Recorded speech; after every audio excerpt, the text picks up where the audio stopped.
এই গল্পটা পুরো একটা সত্য ঘটনার উপর নির্মিত। অনেকে মনে করে ক্রিপ্টোকারেন্সি এমন একটা মাধ্যম যার মাধ্যমে সহজে কোটি টাকা আয় করা যায়। আজকে ভিডিওতে আমরা দেখব এক ছেলের গল্প যার পরিবারে খুবই দারিদ্র, কিন্তু ক্রিপ্টোকারেন্সি জগতে প্রবেশ করার পর সে তার বুদ্ধিমত্তা দিয়ে একটা ক্রিপ্টো কয়েন তৈরি করে। এই কয়েন বানানোর পর তার জীবনে কি পরিবর্তন আসে বা কি ঘটে সেটাই আমরা দেখার চেষ্টা করব।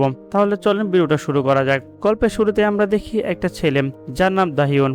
আসলে সে খুব গরিব পরিবারের একজন ছেলে, কিন্তু সে কোরিয়ার একটা খুবই জনপ্রিয় আর নাম করা স্কুলে স্কলারশিপ পেয়েছে। তবে পুরো স্কলারশিপটা তার ছিল না, তাই তাকে কিছু টাকা দিতে হয়েছিল।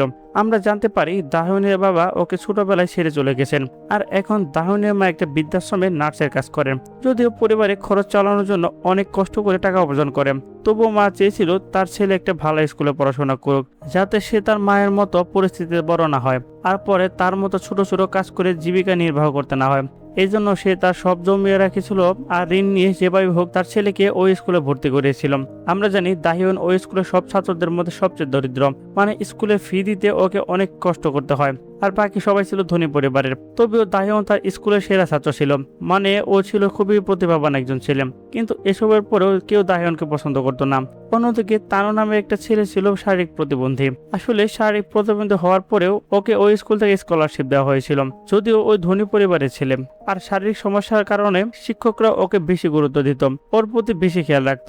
আর এসব কারণে দাহিউন খুবই কষ্ট পেত, কারণ সে দেখতো তানো ওই ছেলেটা একটু দামি মার্সিডিজ নিয়ে স্কুলে আসতো। তারপরেও শিক্ষকরা ওকে অনেক পছন্দ করত।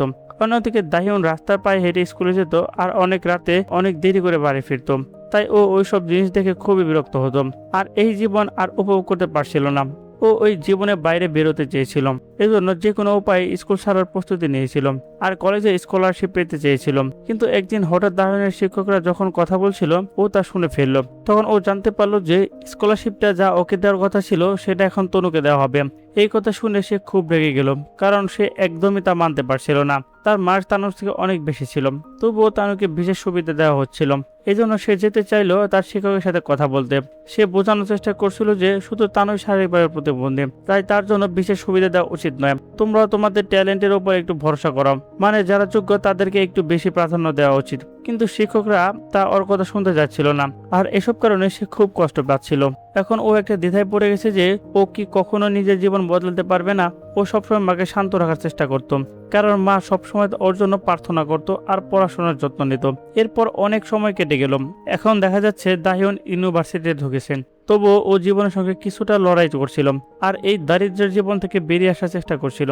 একবার দাহিউন একটা কোম্পানিতে ইন্টার্নশিপের ইন্টারভিউতে গিয়েছিল। তখন একবার প্রথমবারের মতো হান নামের একটা ছেলের সাথে তার দেখা হয়। আসলে হান তখন খুবই ক্ষুধার্ত ছিল, তাই দাহিউন ওকে খাবার দেওয়ার প্রস্তাব দিল, আর ওই কারণে তাদের সম্পর্ক অনেক ভালো হয়ে গেল। কিন্তু পরে যখন দাহিউন ইন্টারভিউ দিতে গেল, সেই কোম্পানির প্রধান নির্বাহীর সামনে ইন্টারভিউ দিল।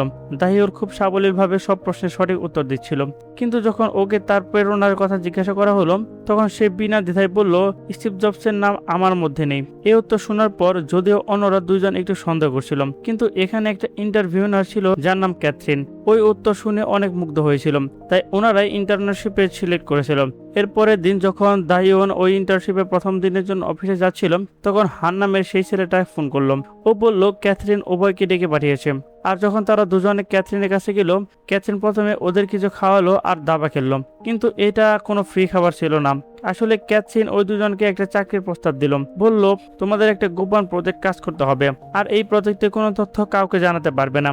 আসলে তাদের দুজনকে ফ্রান্সে ক্যাথরিন যে কিছু লেনদেন করেছে এই রিপোর্ট তৈরি করতে বলা হয়েছে। কিন্তু শুধু আর্থিক রিপোর্ট বানানোর কাজ ছিল না তাদের, বরং কাজ ছিল লেনদেনগুলোকে এমনভাবে দেখানো যেন সবকিছু অফিসিয়াল কাজ হয়েছে। অথচ আসলে ক্যাথরিন সেই টাকা দিয়ে নানা ধরনের শপিং করেছে, বিলাসবহুল হোটেলে গিয়েছে আর মেকআপ প্রোডাক্ট কিনেছে। এখন যখন দাহিউন এই সবকিছু জানলো, তখন সে এই সমস্যার একটা খুবই সমাধান খুঁজে পেল। সে এইসব টাকা অ্যাপ ডেভেলপমেন্ট আর অ্যাপ টেস্টিং কাজের মধ্যে ঢুকিয়ে দিল, যে প্রজেক্টগুলো কখনো হয়নি। আর এভাবে ক্যাথরিন তার ব্যক্তিগত কাজের জন্য নানা সরকারি ফান্ড থেকে টাকা নিয়ে আসতো। এখন ক্যাথরিন উভয়ের কাজ নিয়ে অনেক বেশি খুশি ছিল, তাই সে উভয়কে নিয়ে একটা 5 স্টার হোটেলে গিয়ে আর ট্রেনিং করার চেষ্টা করলো। এই সময় ক্যাথরিন দাহিউনকে একটা খামর দিল। খামের ভিতরে একটা চেক ছিল। চেকটা পেয়ে ওরা দুজন খুব খুশি হয়ে গেল, কারণ এটা তাদের জীবনের প্রথম আয় ছিল। তারপর প্রথম বেতনে আনন্দে ওরা দুজনে তাদের বন্ধুদের নিয়ে পার্টি করলো। আসলে হান ভাবতো দায়ন ধনী পরিবারে ছিলেন, কারণ ও যে হাই স্কুলে পড়তো সেখানে ধনী ছাড়া কেউ ঢুকতে পারতো না। আমি সবসময় তোমার সব প্রকল্পে তোমার সঙ্গে থাকবো। তারপর হঠাৎ একদিন ওরা দুজনেই সরকার একটা নতুন স্ক্যামে পড়ে গেল। আসলে সরকার তরুণ উদ্যোক্তাদের সাহায্য করার জন্য একটা স্কিম নিয়ে আসছিল, যারা 30 বছরের নিচে আর তারা নিজের ব্যবসা শুরু করতে চাচ্ছিল। সরকার নিজ উদ্যোগে তহবিল দেওয়ার ব্যবস্থা করেছিল, কিন্তু একটাই শর্ত ছিল, এখানে একটা প্রতিযোগিতা হবে, সবাইকে ওই প্রতিযোগিতায় অংশ নিতে হবে। যারা প্রতিযোগিতায় জিতবে তাদের 9.2 মিলিয়ন টাকা তহবিল দেওয়া হবে। এরপর তারা দুইজন দিন রাত কাজ করতে শুরু করলো এই প্রতিযোগিতায় অংশ নিতে। আসলে তারা তাদের প্রজেক্টের জন্য খুব সুন্দর একটা প্রেজেন্টেশন তৈরি করেছিল, যা প্রতিযোগিতা শুরুতেই সবাইকে দেখাবে। তারা অনেক পরিশ্রম করেছিল এবং প্রতিযোগিতা একদিন আগে প্রেজেন্টেশনের সব দিক প্রস্তুত করেছিল। আর যখন প্রেজেন্টেশনে সেটা দেখলাম, তাদের কঠোর পরিশ্রম এবং শেষ সফল হলো, কারণ তারা প্রতিযোগিতায় জিতেছিল। আর পরের দিন ওদের দুজনকে বড় কিছু সরকারি কর্মকর্তা সাথে লাঞ্চে আমন্ত্রণ জানানো হলো। হান এখানে এসে বিশ্বাসই করতে পারছিল না যে এত বড় বড় একটা সুযোগ মিলবে, কিন্তু দাহিয়ন তাকে শান্ত থাকতে বলছিল, কারণ এখানে সরকারি কর্মকর্তারা সন্দেহ করতে পারে। আর যখন অবশেষে তাদের সাথে কথা বলার পর ফান্ড পেল, তারপর তারা সব সরকারি টাকা নিজেদের ব্যক্তিগত কাজে ব্যয় করতে শুরু করলো। অন্যদিকে আর্থিক রিপোর্টে দেখালো যে এই টাকা কোম্পানি বিভিন্ন কাজে খরচ হচ্ছে। এরপর তারা দুজনে আরো অনেক প্রতিযোগিতায় অংশ নিতে লাগলো, আর প্রতিবারই একই ফলাফল, অর্থাৎ দুইজনই প্রতিযোগিতায় জিতলো। এই জন্য তারা সরকার থেকে অনেক ফান্ড পেল, অর্থাৎ এখন তাদের টাকার কোনো অভাব নেই। তারা সরকারি টাকায় চলছিল। ওদের ধারণাগুলো একটু আলাদা হয় এবং খুবই ক্রিয়েটিভ ছিল, এই জন্য ওরা সহজে প্রতিযোগিতায় জিততে পারতো আর সরকারি প্রজেক্টের টাকা নিজের পকেটে তুলে নিত। আর এসব কারণে ব্লকচেন ইন্ডাস্ট্রি একটা বড় ব্যবসায়ী, যার একটা কোম্পানি আছে কসমো নামে। আসলে কেভিন ওদের প্রথমে আইডিয়াটা খুব পছন্দ করছিল, অর্থাৎ কেভিন ওরা যে আইডিয়াতে প্রথমে প্রজেক্টটি ছিল সেটা বাস্তবে রূপান্তর করতে চেয়েছিল, যা ছিল ক্রিপ্টো কয়েন বানানোর আইডিয়াটা। তাই কেভিন চেয়েছিল ওদের দুজনকে ক্রিপ্টো কয়েন তৈরি করাতে। এই জন্য কেভিন প্রথমে ওদের অফিসে রাখে আর ওদের সাথে দেখা করার পর পুরো কন্ট্রাক্টটা সামনে রাখে।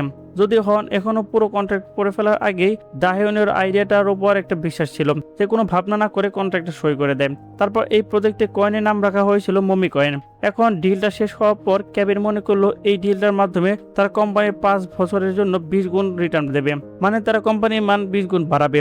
আর যেহেতু এই ডিলটা হয়ে গেছে, তাই দাহিয়নকে এই ক্রিপ্টোকারেন্সির মুখ করা হয়েছে, অর্থাৎ সবাই তাকে দেখে এই ক্রিপ্টোকারেন্সিতে ইনভেস্ট করবে আর সে হবে কোম্পানির সিইও। কিন্তু কেভিন পিছন থেকে প্যাসিভ ইনভেস্টর হিসেবে তাকে সাহায্য করবে, সে সামনে এসে মুখ হবে না। তবে দাহিয়নের কাছে এই ব্যাপারটা অদ্ভুত লাগে, তাই যখন কেভিনকে এই ব্যাপারে জিজ্ঞাসা করে, কেভিন তাকে বলে একজন তরুণ উদ্যোক্তা হিসেবে তোমার নাম যখন কুড়িয়ে ছড়িয়ে পড়বে, সবাই তোমার উপর অনেক বিশ্বাস করবে।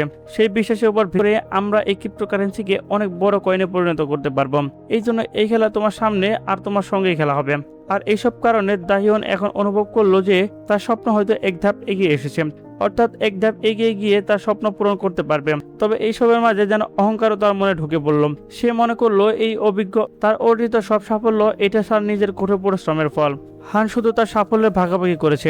এই কথাগুলো হানের কাছে বলার পর যখন সে সেখানে চলে যায়, হান খুব মন খারাপ করে, কারণ সে কখনো ভাবেনি দাহিয়ন তার প্রতি ঘৃণাজনক কথা বলবে। আর পরের দিন দাহিয়ন একটা ইন্টারভিউতে সবার সামনে তার মমি কয়েনের কথা বলেন, যদিও হান সেখানে ছিল।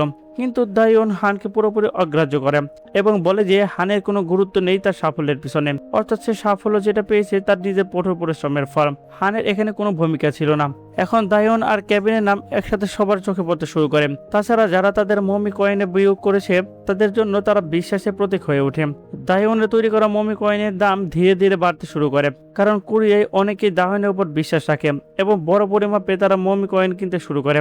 আর এই কারণে তাদের কয়েনের দাম আকাশ ছোঁয়া হয়ে ওঠে। কয়েক দিনের মধ্যে তাদের কয়েনের দাম অনেক হয়ে যায়। আর এই ইতিবাচক প্রক্রিয়ার কারণে মমি কয়েন শীর্ষ 20 ক্রিপ্টো কয়েনের মধ্যে চলে আসে। কয়েন ছাড়ার 1 বছর পর দাহিয়নকে একটা বিশেষ নাম দেওয়া হয়েছিল, সেটা ছিল গড দায়ান। এর অর্থ আশা জাগানোর মানুষ।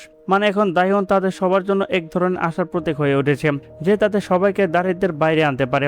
এখন দাহিয়ন সবসময় কেভিনের সাথে সময় কাটাতে শুরু করে, আর তারা সবসময় টাকা আর ব্যবসার কথা বলতো। আর দাহিয়ন এখন শুধু স্বপ্ন দেখতাম, সবসময় ভাবতো যে কোনো একদিন মিলিয়নার হয়ে যাবে, মানে নিজেই দারিদ্র্যের বাইরে চলে আসবে। আর কেভিন ও দাহিয়নকে একটা ছোট ভাইয়ের মতো ভাবতে শুরু করেছিল, এই জন্য সে সবসময় তার সঙ্গে টাকা পয়সার ব্যাপারে কথা বলতো। আসল কথা হলো ক্রিপ্টোকারেন্সি এই দুনিয়ার সবচেয়ে বড় অস্ত্র হলো মানুষের বিশ্বাস জিততে পারা। এই জন্য তোমাকে মানুষকে বোঝাতে হবে যদি তারা মমি কয়েনে বিনিয়োগ করে তাহলে তারা দারিদ্র থেকে বের হতে পারবে। আর একবার এই বিশ্বাস জিততে অনেকেই ক্রিপ্টোকারেন্সি কিনবে, কারণ সবাই এই দারিদ্র থেকে বের হতে চায়। তাই সে কেভিনের পরামর্শ মেনে চলে। পরের দিন থেকে দাহিওয়ানু মমির কয়েনে সব জায়গায় প্রচার করতে শুরু করলো। সে সোশ্যাল মিডিয়াতে, বিভিন্ন কনফারেন্সে, নিউজের চ্যানেলে সব জায়গায় মমি কয়েনের প্রচার করছিল। তাই মমি কয়েনের দাম দ্রুত বেড়ে যায়। আর যেমনটা তোমরা দেখছো, এই ক্রিপ্টোকারেন্সি 5 নাম্বার তালিকার মধ্যে চলে আসে, যেটা তার ক্রেতাদের অনেক লাভ এনে দিল। কিন্তু এই সাফল্য বাধাহীন হয়নি। ধীরে ধীরে তাদের সামনে বাধাগুলো এসেই দাঁড়ায়, কারণ তাদের ক্রিপ্টো কয়েনের দাম যতই বাড়তে থাকে তারা ততই সমস্যার মুখে পড়তে থাকে। তো তারা এই বাধাগুলো কিভাবে সমাধান করে সেটাই আমরা দেখব পরবর্তী কোনো এপিসোডে। আর এভাবে শেষ হয়ে যায় আমাদের প্রথম এপিসোডটি। তো দ্বিতীয় এপিসোডটি দেখতে হলে অবশ্যই চ্যানেলটা সাবস্ক্রাইব করতে হবে। সে পর্যন্ত সবাই ভালো থাকবেন, সুস্থ থাকবেন। আল্লাহ হাফেজ।